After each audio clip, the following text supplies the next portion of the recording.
आप मूर्ति को देखते हैं तो तुरंत आप पर प्रभाव क्या पड़ता है? मन में जो चीजें चल रही होती हैं उनसे आगे का कुछ याद आ जाता है ना। बस यही मूर्ति का महत्व है और कुछ नहीं। सब कुछ मूर्त ही है संसार में। मूर्त माने जिसका आकार हो।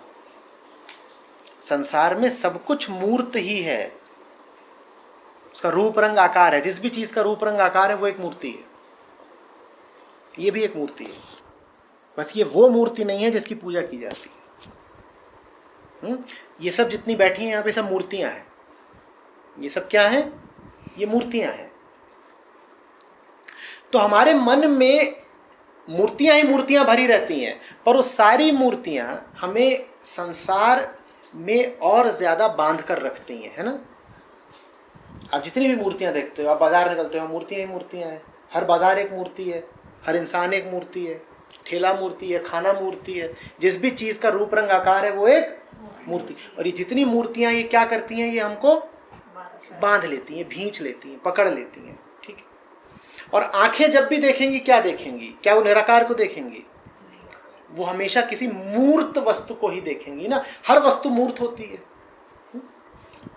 तो इसीलिए कुछ लोगों ने ये विधि निकाली, अच्छी विधि है, कि तुम्हारी आंखें जब देख ही सकती हैं साकार को, तो कुछ ऐसा साकार निर्मित कर देते हैं जिसको देखकर तुम्हें संसार से पार किसी की याद आए। तो ये है मूर्ति पूजा का महत्व।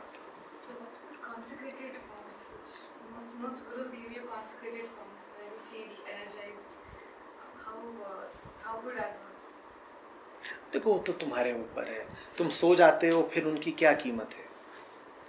वो तो तुमने उनके साथ एक धारणा जोड़ दी है तो तुम्हें उनमें कुछ विशिष्टता नजर आती है। उसका महत्व हो भी सकता है और नहीं भी हो सकता है। वो ऐसी सी बात है कि मैं तुमको एक फूल दे दूं और कहूँ कि इसको सदा संभाल के रखना, और फिर तुम जब भी इनको देखो इस फूल को तो तुमको अपने भीतर ऊर्जा अनुभव हो। वो ऊर्जा इस फूल से थोड़ी आ रही है। वो ऊर्जा इस कारण आ रही है क्योंकि इसको देख करके तुम्हारी चेतना में कुछ और आ जाता है। तुम्हारी चेतना में कुछ और उदित हो जाता है। तुम्हारी चेतना थोड़ी निर्मल हो जाती है। तुम क्या याद कर रही थी? तुम याद कर रही थी रुपया, पैसा, दुनियादारी, कपड़ा लत्ता, यही सब चल रहा था। और तब ये फूल सामने आ गया और इस फूल को देखते ही क्या याद आ गया? ये सत्र याद आ गया। तो बस वो जो दुनियादारी थी वो दिमाग से जरा हट गई। तो ये है इस फूल का महत्व। अन्यथा इस फूल में कुछ नहीं है। एनर्जाइज कुछ नहीं होता, कुछ नहीं, कुछ नहीं, कुछ नहीं। एनर्जी बहुत भौतिक चीज है। फूल में एनर्जी नहीं डाली जा सकती। ऊर्जा भौतिकी के नियमों का पालन करती है। ऊर्जा ऐसी चीज नहीं होती कि फूल में ऊर्जा डाल दी इत्यादि इत्यादि। मन है, ये सब कुछ मन है। मन इसको देखता है और तुरंत अन्य चीजों से हट जाता है, ठीक है। जैसे कि कोई स्त्री हो, उनके साथ बहुत होता है, वो 50 झंझटों में है और इधर की बात कर रही, उधर की बात कर रही, ये है वो है, इससे लड़ बैठी, इस चीज़ में मन लगा लिया, तो ये पीछे से उनका बच्चा चिल्ला पड़े, वो सारी बातें क्या होती हैं? दिमाग से हट गई और भग जाती हैं कि अरे क्यों चिल्ला रहा है। तो ये ऐसी सी बात है। इसमें ऊर्जा वगैरह कोई बात नहीं है। इसका संबंध सीधे सीधे स्मृति और चेतना से है। तो बहुत सारे लोग हैं हमारे जो बरसों से जापान में जुड़े हैं और जो बहुत ज़्यादा डेडिकेटेड हैं स्पिरिचुअलिटी के लिए। प्रॉब्लम क्या होती है कि वो उन्होंने एक भी वीडियो सुन लिया या एक भी कुछ कर लिया तो वो उनको एक तीव्र इच्छा जागती है कि मेरे को लोगों को समझाना है, और फिर वो आर्गूमेंट करते हैं और सब कुछ करते हैं।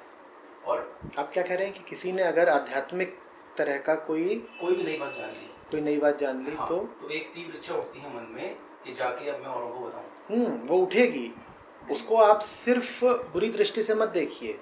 वो इच्छा इसलिए उठती है क्योंकि आध्यात्मिक बात में रस इतना होता है, उसमें ताकत इतनी होती है, उसमें प्राण इतने होते हैं कि आदमी उसको बांटना चाहता है। उसमें दिक्कत ये हो जाती है कि अहंकार भी घुल जाता है साथ में।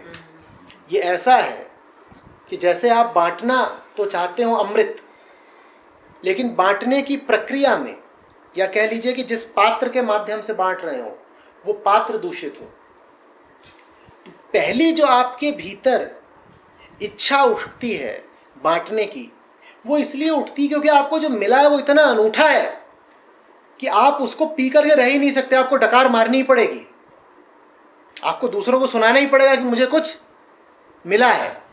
लेकिन जब आप सुनाने चलते हैं तो उन्हें सिर्फ सत्य नहीं सुनाते, उन्हें साथ में अपने अहंकार भी सुना देते हैं, और वो डिबेट बन जाती है। फिर तो बनेगा ही ना। क्योंकि अगर आपका उद्देश्य बस ये होता कि मैं किसी तरह कोई सच्ची बात उस तक पहुंचा दूं, तो आप पहुंचा करके निवृत्त हो जाते। अभी आपका जो उद्देश्य है वो दो तरफा है। आप चाहते हो कि मैं सच्ची बात तो उस तक पहुंचा दूं, और साथ ही साथ उसे ये भी जता दूं कि मुझे देखो मैं कितना बड़ा आदमी हूं कि मैं तुम तक सच्ची बात लेकर आया हूं। अब सच्ची बात तो है ही ऐसी कि हो सकता है किसी की समझ में ना आए, और अगर उसकी समझ में आ भी गई, उसे सत्य स्वीकार हो भी गया, तो उसे आपका अहंकार तो नहीं स्वीकार होने वाला ना। मैं ऊंची से ऊंची बात बताने आया हूं, मान लीजिए इनको, और मैं बता रहा हूं बड़े दर्प के साथ, बड़े गुरूर के साथ, ये स्वीकार करेंगी? ये अहंकार के साथ साथ मेरी बात के सच को भी अस्वीकार कर देंगी, और फिर मुझे बुरा लगेगा। मैं ये तो मानूंगा नहीं कि मेरे अहम को अस्वीकार किया गया है, मैं कहूंगा इन्होंने किसको अस्वीकार कर दिया? सच को। फिर मैं कहूंगा ये तो बड़ी ही पागल स्त्री है, मैं इसको सच बता रहा था और इसने सच को अस्वीकार कर दिया। हकीकत क्या? इन्होंने अस्वीकार किसको किया है? मेरे अहम को, जो कि मैं सच के साथ लड्डू बना करके घोल के मिला के इनको दे रहा था। इन्होंने तो कहा कि अब लड्डू है। अब कौन लड्डू में से देखे कि कितना सच है और कितना अहम है, तो ये पूरा लड्डू ही अस्वीकार कर देती हैं। ये होता है। कोई बांटने लगता है, इसमें बुराई नहीं है, बांटो। और ये प्रतीक्षा भी मत करो कि पूर्ण सत्य पता चलेगा तब बांटूंगा, क्योंकि पूर्ण सत्य तो कुछ होता नहीं, और पूर्ण सत्य का मन को तो पता चल सकता नहीं। मन की दुनिया में तो कुछ भी पूर्ण नहीं। तुम्हें तो जितना मिला है बांटो, बांटने में बुराई नहीं है, बांटने में बिल्कुल भी बुराई नहीं है। बुराई तब है जब तुम सच में अहम मिला करके बांटते हो।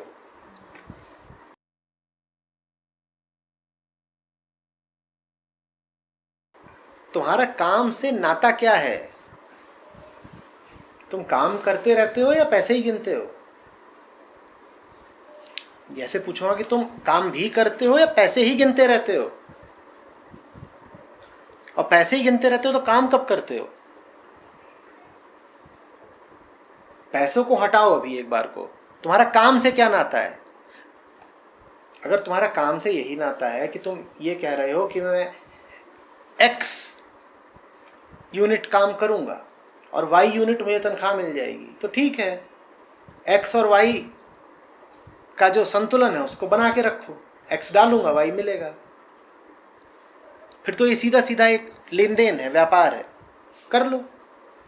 पर अगर काम से नाता दूसरा है तो फिर बात दूसरी हुई। कुछ लोग ऐसे हुए हैं जिनका काम से प्रेम का नाता होता है। वो कहते हैं तनख्वाह तो बोनस है, काम बढ़िया है। और ऐसे लोगों की जिंदगी फिर मजेदार हो जाती है, क्योंकि जो आदमी तनख्वाह के लिए काम कर रहा है वो महीने में एक दिन के लिए काम कर रहा है, पे डे के लिए।